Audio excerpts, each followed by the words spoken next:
Yes. Couple minutes out. Yeah, just log into Zoom and just let them know. Yeah, and then send them, say we're gonna just go to the live stream on Dr. Travis Batts. We're gonna put the link for that channel right here. So people can just let them know.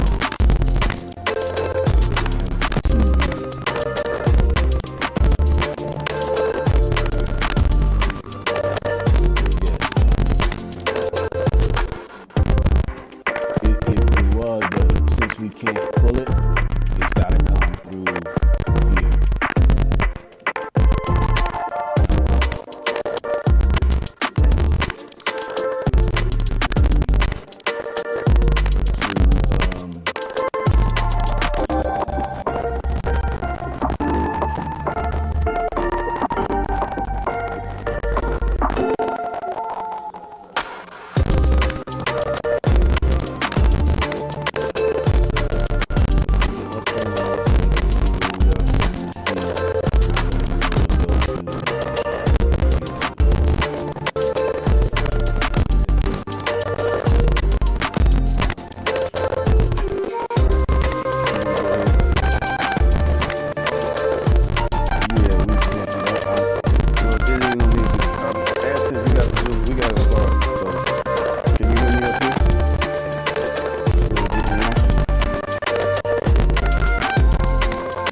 Good to see you. I'm up. Can you hear me? Okay. All right. So whenever you're ready. We'll tell them to go to, I put the link, go to the YouTube channel and put it up like that. So whenever we try something new, sometimes this is what happens, but we're gonna make it happen. So see if you can monitor the chat, yeah. See if you can monitor the chat. He hasn't gone to me and gone live yet, but see if you can monitor. Just tell him to go to the live stream. Folks asked for the passcode. They had to register. That's the thing.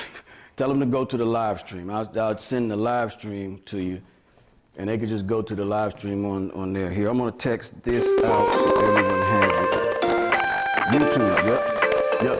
Copy that link and then send it. So just go to the live stream. Yeah.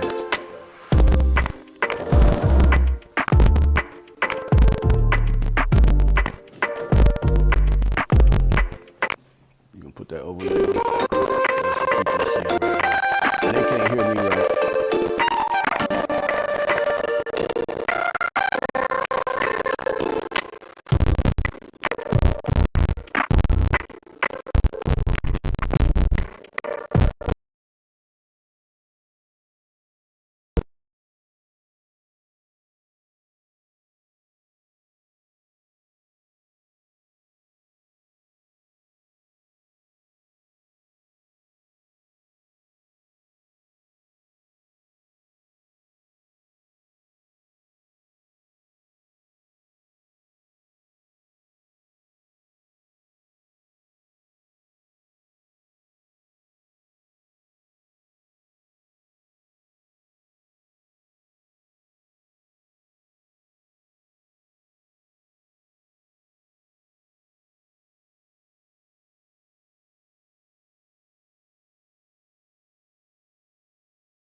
Go straight with live streaming on YouTube.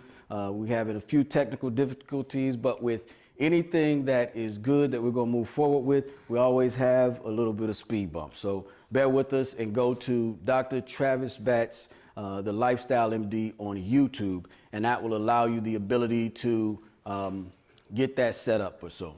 All right, thank you. Yeah, I was doing it a couple times because as they log on, if they log on late, they Yep. won't see the message. Yep, so keep doing it. Yep, keep doing it. We getting people logging on. We getting a lot of people logging in. Then we copy that link. You want me to admit them so that way we can just let Yeah, them know? let's see something. Check that out. So we cannot use Zoom because of the reverb. It's yeah, that's hey, hold on.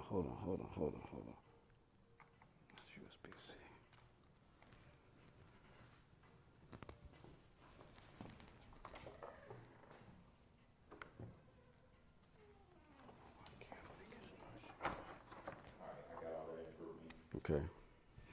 Maybe it's the cable. Shouldn't be the cable though. Well, the Zoom is just, it's not accepting the feed for whatever reason. I don't know why it's not, but Is that a new issue, or it just happened today? well, I normally only go through that device there because it doesn't run into feed issues. It just does it. It just automatically does it. Like it's a encoder, so it encodes.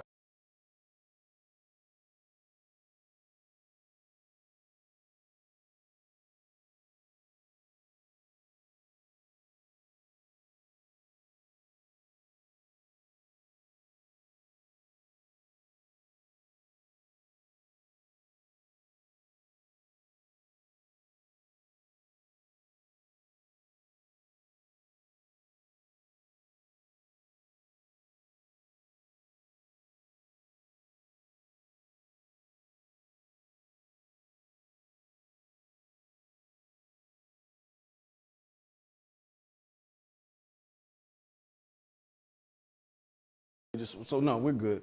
All right, you got me up? All right, you wanna, there we go, we're good to go. All right, let's cut back to me.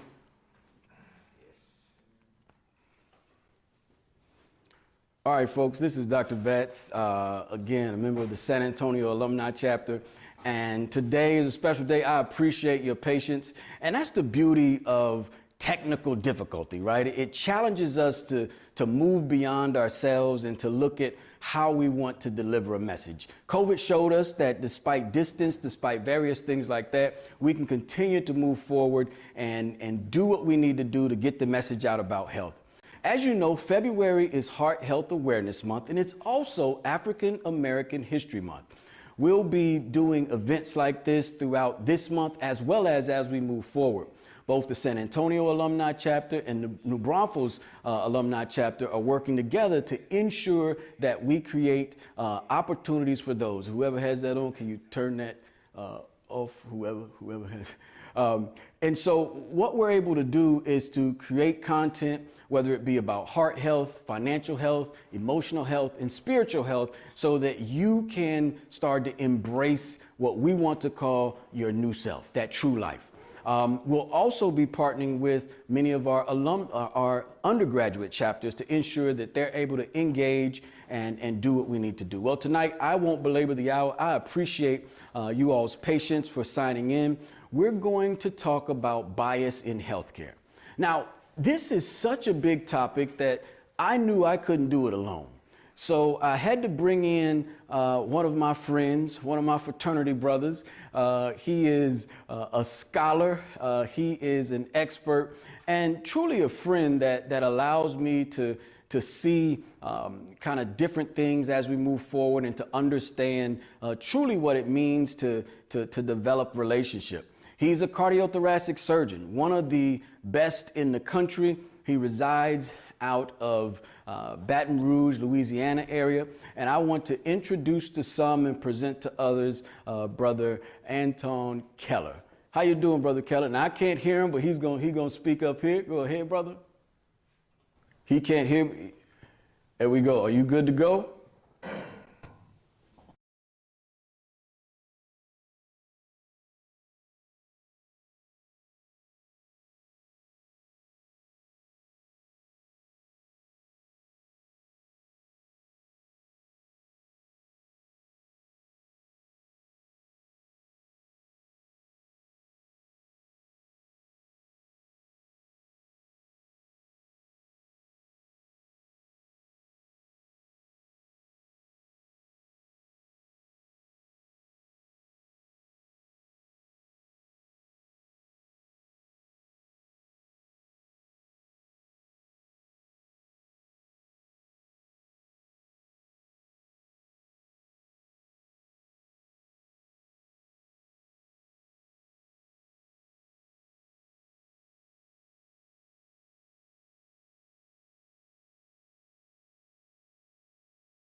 connected and doing those type things. So what we're going to do, we're going to go ahead and bring those slides up here. All right, and so as you can see, switch to my cam on that one so we can. So this is part of our health and wellness initiative. Just go back to the slides. So we're working through it. We're working through it. All right, just stay there. Just stay there. So this is part of our health and wellness initiative, and our goal with this is to ensure that we can give you a framework to work in. Now, the thing here is, when you see Dr. Keller, he's going to give his part. I'm going to introduce him. It's almost like we're playing softball. I'm going to toss him a pitch, and he's going to navigate it, and we're going to work through this thing to ensure that we get the information that you need. Next slide, please. So this is part of, again, what we want to discuss, and it is the dangers of bias in healthcare. Now, we see bias across the spectrum, right? When someone walks into a room, when someone looks a certain way, when someone does other things, we know that bias is prevalent, and it's unfortunate that that's the case.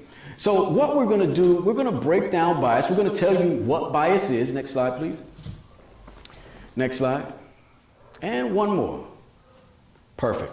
So we're going to tell you what bias is, then we're going to come right back and tell you what bias is not, right? So you understand how that works and what that means. Then what we'll do is we're going to shift a little bit. We're going to ask you, is bias dangerous? Now, this is a participatory conversation, meaning you're going to have to let me know, right? What do you think? What are your thoughts about bias in that setting? And so as we delve into what bias is, I'm going to turn it over to Dr. Keller. Next slide. So before we do that, no, he was ready to go. I got you. We're going to talk about is heart health. So as you all know, heart disease is the #1 killer of adults in this country. It's also the #1 killer worldwide. Next slide, please. As such, we know that in many cases, the medicines that we give, other things that we do can reduce that risk. Unfortunately, what we know is that lifestyle factors, whether that be sedentary lifestyle or various things like that, create an issue as we move forward. In any case, understanding how to deal with diet, activity, and weight are all things that impact us in a negative way. Next slide, please. So there's this concept about changing your habits to change your life. And how you do that first starts with saying, I want to change or I want to switch. But it's not that easy. I wish it was, right? Because all of us would pick what we consider the best approach and the best case in that scenario. Next slide, please. So there are hurdles to doing that. And these hurdles surround some of what we call the social determinants of health, whether that be where you live, how much access you have to healthcare, how much access you have to good food or healthy food, and because of that, that creates a problem. Next slide, please. So what is bias? Right here, I'm going to let Dr. Keller kind of take it away, and we'll hear his take on what is bias. Dr. Keller? He's muted.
deal with them in our interactions with other people.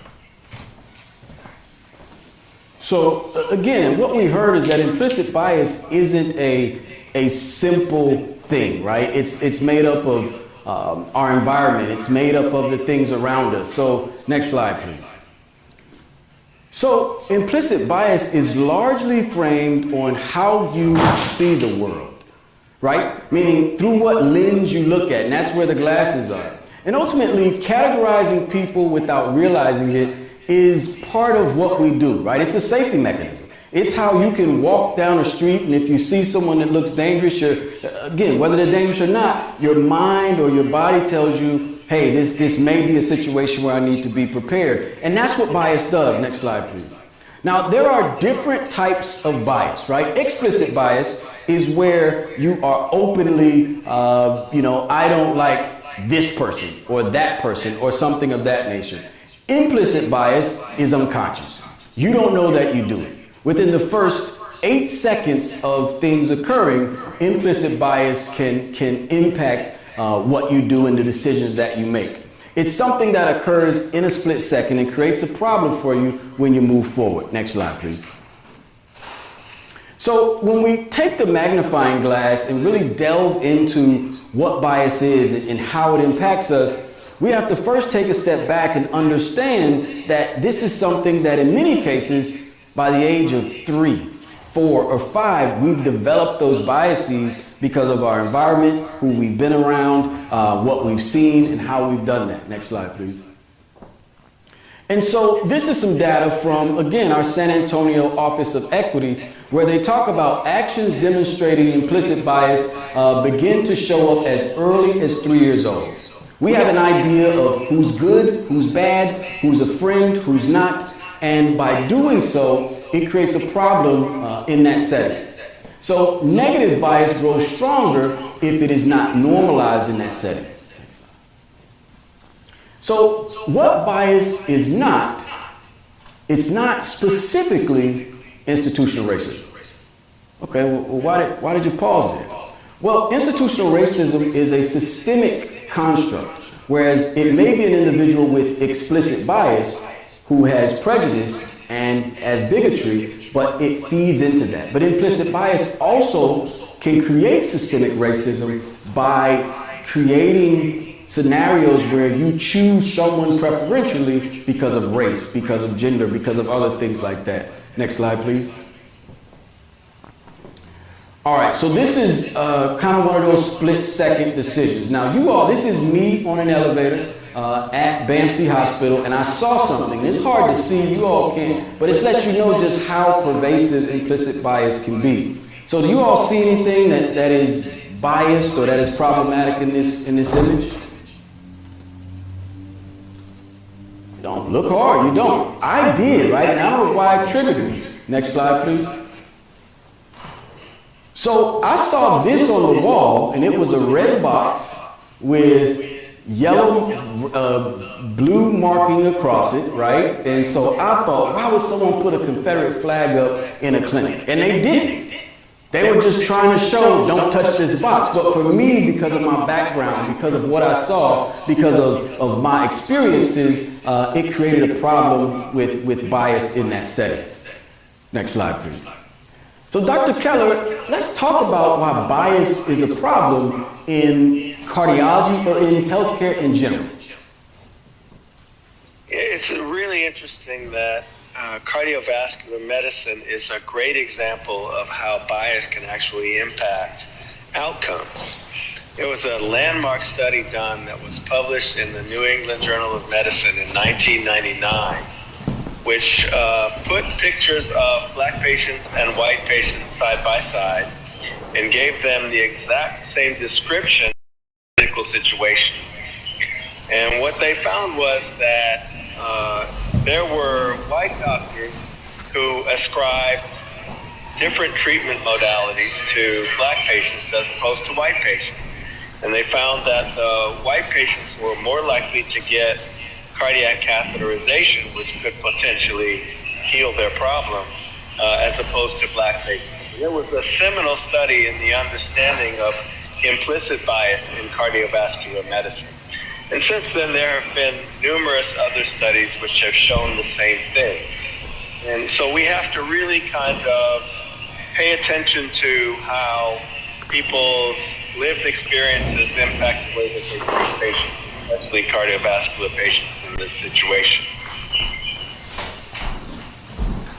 Next slide, please. So when we think about it, this is some of the data that Dr. Keller was discussing, but it's a much broader discussion in that sense. When we look at African Americans and bias with regard to missed or delayed diagnosis in women, right? So when we think about where things should be objective and straightforward, heart disease should be one, right? You come in with a heart attack, we fix you. That makes sense, right? But why, for African Americans, is it delayed? Is it a choice? Why is pain medicine denied? Next slide, please. One of the probably most concerning studies that came out, and this is an older study from about 10 years ago, and it talked about racial disparities in pain management in children with appendicitis. Right? Does everyone know what appendicitis is? It's where it is a life-threatening surgical issue. I mean, now some would argue we can treat it medically, but it needs to be taken out, right? But it is exquisitely painful. But do you all think, I'm going to ask this question to the room, do you all think that you could have bias in who gets medication? I guess probably because we're in this discussion, you already know the answer to this. But to what degree? You think maybe every other person got it. Maybe 3 folks got it. What do y'all think percentage-wise? Just throw some numbers out. What do y'all think? Do y'all think that, 60% of non-African Americans got it and, only this many African? What do y'all think? Because you would like to think it's equal. We would like to think it's equal. Probably about 9%. Next slide, watch this. This is where it hurts. Only 12% of African American children actually receive pain to medications to control their pain, whereas up to almost 30 or 40% of white children. And do I think that this is physicians are just evil? Or no, I think that it's a thought process that happens when they look at, well, they're tough or they don't need it or this is that issue. It's one of those things that it's hard to wrap your head around, and researchers thought the same thing. Dr. Keller, I know being in New Orleans or in the Louisiana area, you can see disparities across the spectrum. So what are your thoughts there? Yeah, so it's really interesting. People think we've come a long way, but we have not come as far as we wish we would have. My colleagues and I recently published a paper in the Journal of the American College of Cardiology Advances section, which indicated that if you're Black and you live in a Black community, then you are less likely to be diagnosed with heart disease, and you're less likely to be treated with advanced technology. One of the things that I do very frequently is a process called transcatheter aortic valve replacement, where we can replace somebody's heart valve just using catheters and wire. And it is a treatment that has really changed the paradigm for taking care of people with structural heart disease and really saved a lot of people's lives and allowed a lot of people who might not have been candidates for surgery to be able to have this valve replacement surgery that can give them a life expectancy just as if they'd never had the problem at all. But yet, Black patients who live in Black communities have this treatment far less than white patients do. And conversely, if you're a white person living in a white community, then you have a much better chance of having this process if you have a heart valve that is blocked, aortic stenosis. And if you're a Black person who lives in a white community, you have worse outcomes even if you have the transcatheter aortic valve replacement surgery. So this recent evidence has really illustrated to us that we still have a long way to go, and a lot of it has to do with those cultural and social and geographical determinants that Dr. Batts referred to earlier. But we have come a long way, it's true, but we still have a long way to go. No, I think, and again, that's a great point, because the problem is that even as technology evolves, we unfortunately have to take a step back. Next slide, please. And so, how do you identify or understand bias in your own situation? So, and let me ask you, has anyone ever, or has anyone ever felt like they've experienced bias, whether it's at your school, on your job, in the hospital, when I'm seeing heads shaking, right? So what do you do? How do you feel when that happens? How do you feel when that happens? I mean, you feel like it? You feel good? Yeah, you feel discouraged, right? What it does, it creates a barrier.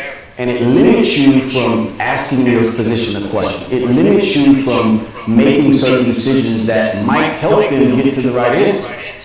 But what I'll tell you on the physician side, it's a challenge too, right? Because when I see a patient, and one of the things that I do is I'll ask my patient, my patients know, so new patients, I'll say, what medicines are you? I don't know. What conditions do you have? I don't know, doctor. So for me, even though I shouldn't, right, I should give everybody a clean slate.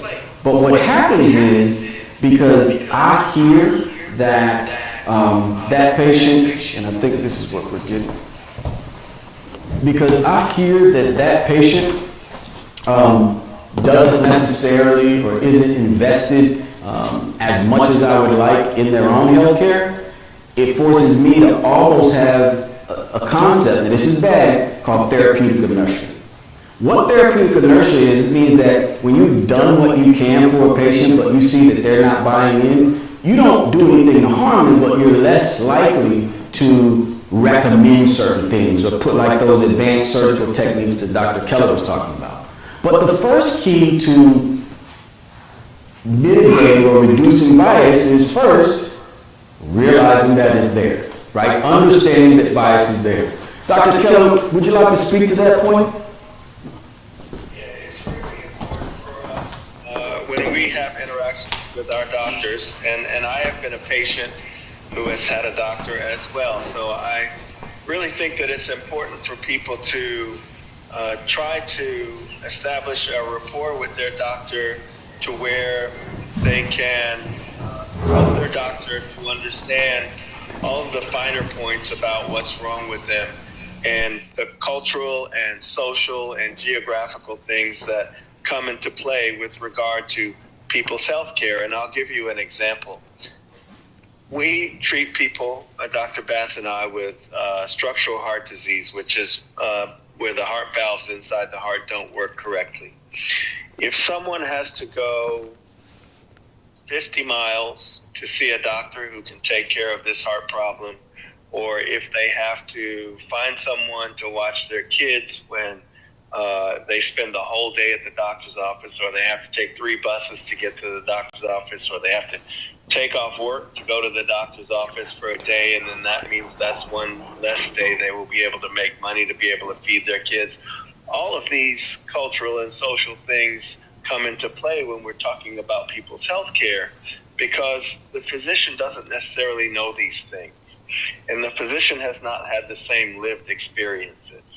So it's really important on your side to be able to communicate to your doctor that all of these things are going on, because if you're late for your appointment, or if you miss your appointment one day because you couldn't find childcare for your kids, the doctor may get the impression that you just really don't care about your health care, but there may be more to the story. So it's important for you to be able to verbalize those things to the doctor, especially to help the doctor understand your particular situation. And it's certainly important for the doctors to be able to understand that patients have these things going on in their lives.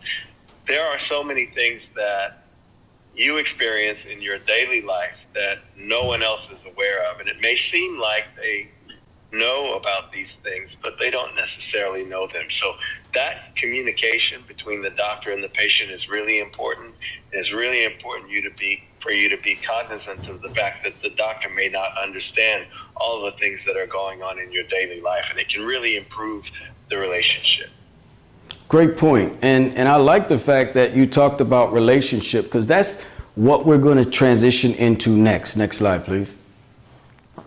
And so whenever you see me put a lot of words on a slide, that means don't try to read them all, right? Because there is so many different ways to approach bias and so many different ways to build that connection. But in the course or in the training that Dr. Keller and I am in, we know that there are 4 steps that they like physicians or physician executives or even healthcare administrators to consider, right? Where you first look at trying to ensure and improve your relationship, right? Put yourself in that person's shoes, changing your perspective, and then considering the opposite, right? Maybe they were late not because they didn't care, but they had to catch 3 buses across town. And then try to disprove the stereotypes that exist. And I'll give you an example tonight. There was a young man that came in, and I was always taught we walk to a room, you say something, right? But he had to charge his phone, right? But when he didn't say something, it threw me off, right? And so automatically I'm like, oh, he must doesn't care about being here. But what it showed was that I had to understand, and once I engaged with him, I realized, hey, he's interested in music, he's interested in arts, he's interested in various things like that. But it was one of those things where had I allowed that split-second bias to govern the rest of our interaction, it probably would have turned out poorly. Next slide, please. And so when we look at building your toolkit to protect yourself against bias or to identify bias and to resist bias, it's something that we like to keep very simple. Next slide, please. So I won't take credit for the thought process. This is Dr. Quinn Capers. I had the pleasure of speaking with him last night, and he is an interventional cardiologist. So he is that step before you get to Dr. Keller, but after me. So he is a cardiologist that puts in stents and that closes up holes in the hearts and that fixes valves without having to crack your chest. But in our conversation, he has an approach to service and to being deliberate about engaging with patients of all races, colors, and creeds in the hopes that he can reduce bias. He was one of the developers of the course that Dr. Keller and I have taken. And next slide, please. Dr. Keller, I'll let you talk about this. Now, this, again, doesn't project well here, but it is those steps, and we won't delve too much. But Dr. Keller, can you give us a brief overview of the steps that healthcare professionals should take, as well as healthcare executives in reducing bias? Oh man, I can't hear anything. Oh, can you hear me? Can you, Dr. Keller? Dr. Keller, can you hear me? Oh, I hear you now. Yes, sir. Okay, perfect. All right. So can you so this is the work that we do. So if you can go ahead and just talk about at our level, at the physician level, how we navigate bias and what that means. And then what I'll do is I'll talk about how patients can take this information that we're using as physicians and healthcare executives and transition it to making their experience a bit more worthwhile on the patient side. Dr. Keller? Very good. Yes. So I had an experience just yesterday with a patient that really and their family that really illustrates the tools that we can use to help overcome implicit bias in the doctor-patient or doctor-family relationship. I did a very complicated transcatheter aortic valve replacement on a 90-year-old lady yesterday who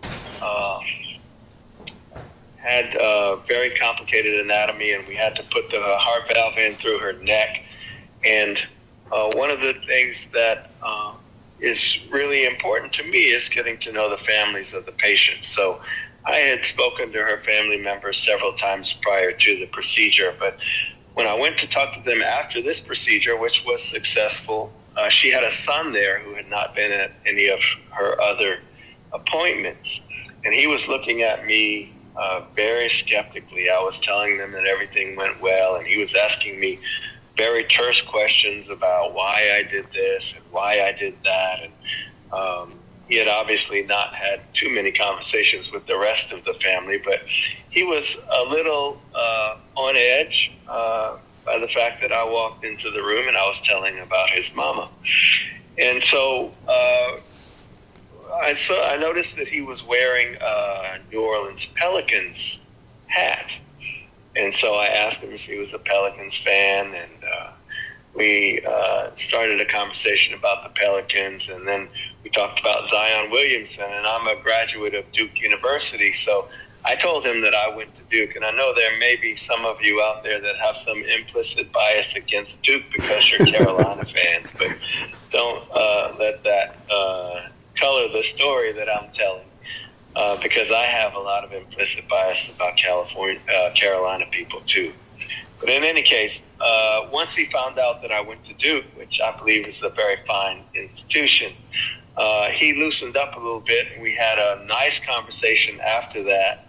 And I felt that he kind of validated my training and expertise to him, and he felt a lot more comfortable with the situation. So I think that he obviously had some implicit bias against me, which happens occasionally because I'm a black physician in the South. And I thought that having a common shared interest really kind of helped to reduce the amount of anxiety that he had because of his biases, and helped me to develop a rapport with him. It really kind of diffused the situation.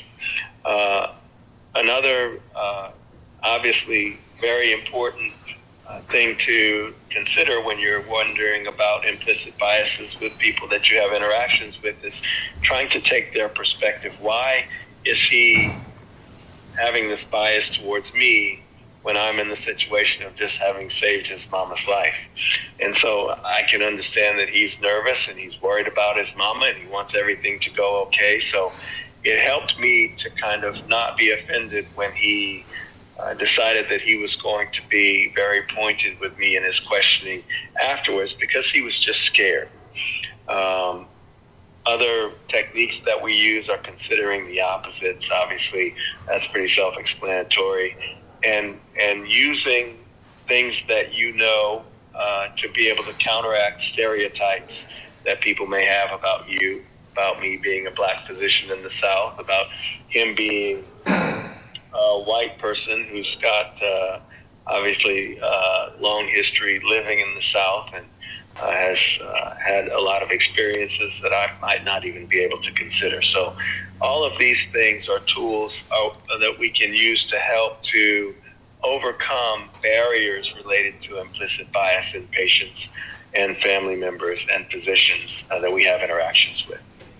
Excellent. And I like how you related it to a scenario that recently happened, because you'll have to adjust that microphone. That recently happened, so that way we can make sure we have it. So next slide, please. No, turn that mic back on. So this is the strategy that I often will use, or that I try to readjust for patients. Right? And you say, well, it's the same concept, right? Well, these are the 4 C's to break down bias. All right? They're not complex, right? So the first C is to connect. And that's what Dr. Keller's example showed us, wherever you can connect, right? Meaning whether it's sports, whether it's fraternity, whether it's I live in this part of the city, or whether I like this type of food, right? Those are places where you can connect and truly start to feel sameness. Now again, Google it, Alexa it, I don't know. But the thing is, you want to be part of some group that can connect. The next thing you want to do is to consider the opposite, right? Consider, well, what if I was in that person? So when you come into the office, what a lot of patients don't know is physicians have to be different versions of themselves for every type of patient. Right? If I have a patient that comes in and they're seeing me and their labs and everything looks great, guess what? I got to be a different type of physician. On the flip side, if I have to be a physician for a patient that's angry, that had an issue occur, that had a problem happen, I have to be a different type of physician. And so consider, well, maybe the doc, he's running a little late, he's a little disheveled, something went on. And so understand that from the patient perspective. And so when you've made that connection though, first, it's easier to have that relationship where you're able to share. Now the next one is a little bit more difficult. It's where you have to do the contrary, do the opposite. This is where it said consider the opposite. This is where you're shifting how you approach the physician. And this is, again, for the patients, right? Thinking about the opposite. Okay, think about if I knew everything coming in and I'm asking the doctor specific questions, I give my patients homework before they come see me. And so by doing that, it allows him to say, okay, even though he has a busy day, I'm gonna have my blood pressures written down. I'm gonna have my medications listed. I'm gonna have, because again, medicine is about relationship. It's about a give and take. Sometimes I have all the answers. My patients know, sometimes I don't, and I am quick to let them know I don't have all the answers, but together we can get there. And then finally, you have to continue to evolve. So as your healthcare is not a static thing, meaning that if my patients are the same way they were when they first started seeing me, guess what that says about me as a physician? I haven't done a whole heck of a lot, right? Meaning that I want my patients to constantly be able to improve. And looking at Dr. Keller's practice, right, he'll do a surgery on a patient to fix a heart valve that has limited that patient from exercising, from doing all the things that they want to do. Well, when he fixes that valve, guess what? That patient should be able to do those things. That patient should be able to get back out. But if that same patient comes in follow-up, and after he's done all that work and invested all that time, invested all that energy, and nothing has changed, well, then that's where that bias will set in. And I'm not saying Dr. Keller is doing that, but I'm saying that it is hard when we invest time, energy, talents, everything into the patients. We want to make sure that we're allowing you to continue to evolve. Next slide, please. So when we consider the opposite and think about the world, Dr. Keller, I want you to talk about this graphic. So these are two physicians. They look different. And I've got this from an article. It's just how you see the world. Can you talk about what you see here and how that caption kind of creates a nice summative slide for us as we get ready to close out? Yeah, I think it's really one of the things that we struggle with as certainly you are a young African-American physician who is working in a very complicated field, that people have preconceived notions that their doctor should have a lot of gray hair and should wear glasses and should be looking a certain way. And when you walk into the room and you don't look that way, certainly they have preconceived notions that might indicate that to you that they think that you don't know what you're doing. For instance, if you walk into an elevator and you see a little old lady with a cane and clutching her purse real tight, you would not necessarily be intimidated by that person. But by the same token, if you walk into an elevator and you see a guy with disheveled hair and tattoos all over his body and piercings everywhere, who is looking at you like an opportunity, then you might feel a certain way about him. So we all have ways that we approach people that is a defense mechanism. It allows us to be able to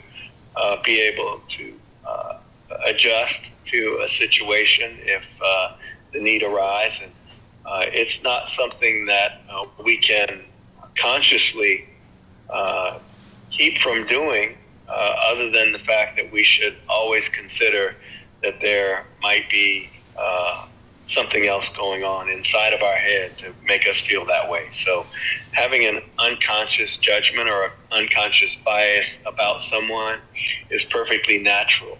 But understanding that there are a lot of different ways to look at situations is really important as you go through your daily life. And I find myself reflecting on that every single day when I make judgments about people just from my first impression. Beautifully said. And again, and I like how you describe this picture as young and old. Of course, we can obviously see black and white, and we can see, early career, later in career.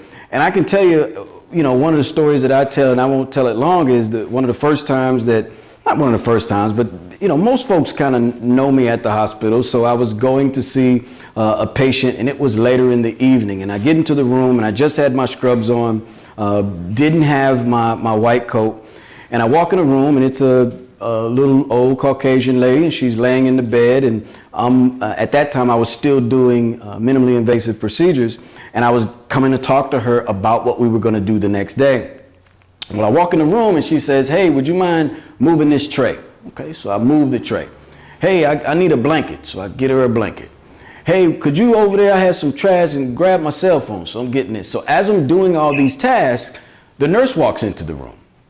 And when the nurse walks into the room, she says, Dr. Batts, what are you doing? I said, well, she needed the tray moved, she needed that done, she needed these other things.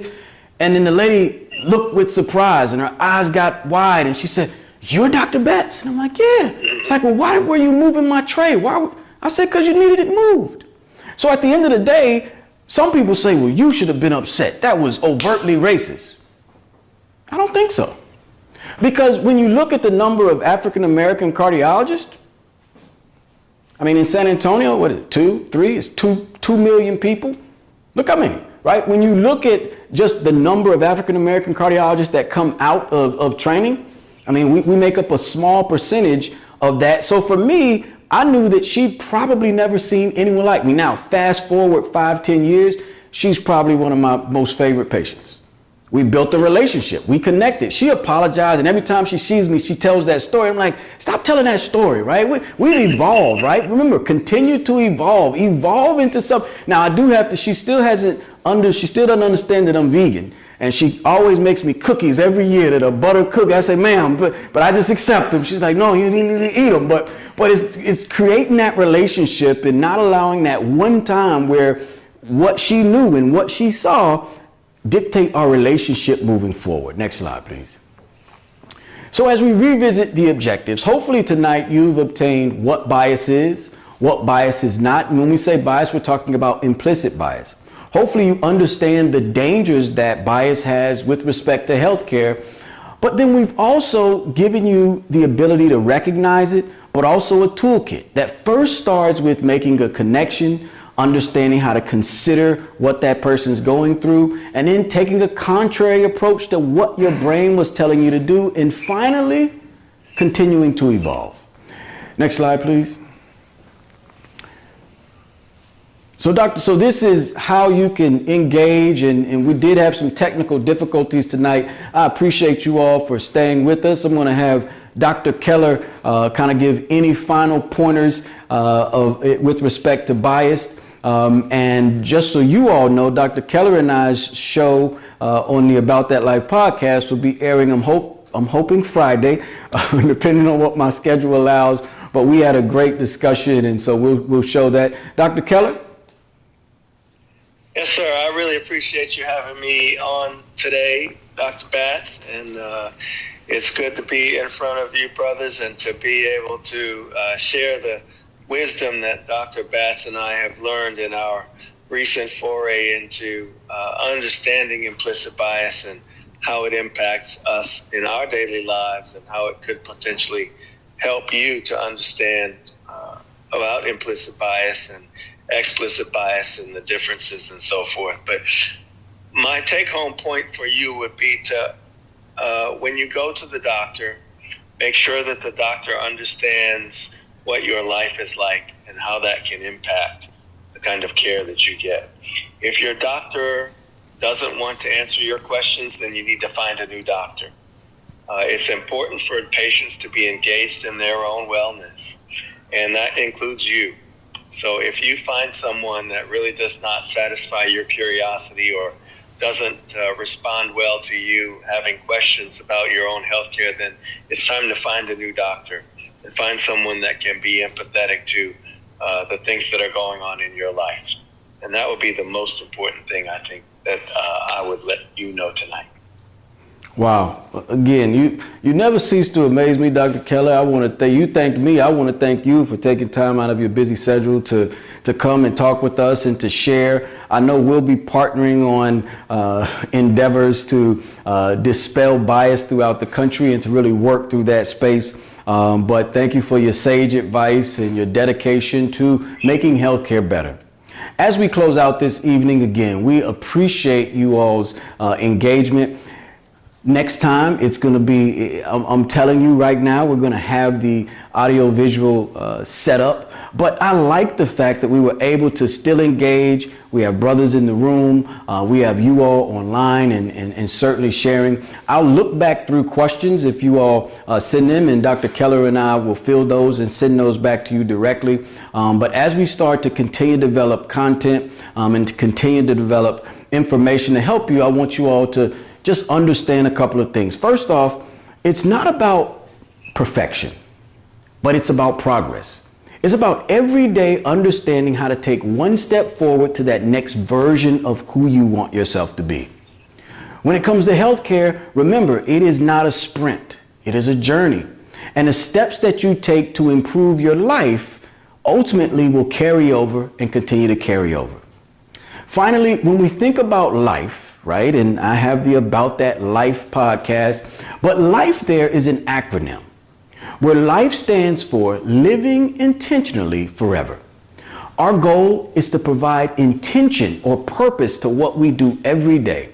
And whether you're a member of the San Antonio Alumni Chapter, the New Braunfels Chapter, a member of Kappa Alpha Psi, if you're a mom, a dad, a brother, a sister, whoever you are, decide early on what your intention, what your purpose is, and work toward that purpose, allowing healthcare to be the backdrop to inspire you to continue to grow. I want to thank you all for joining, and I will leave you with that. Thank you. All right.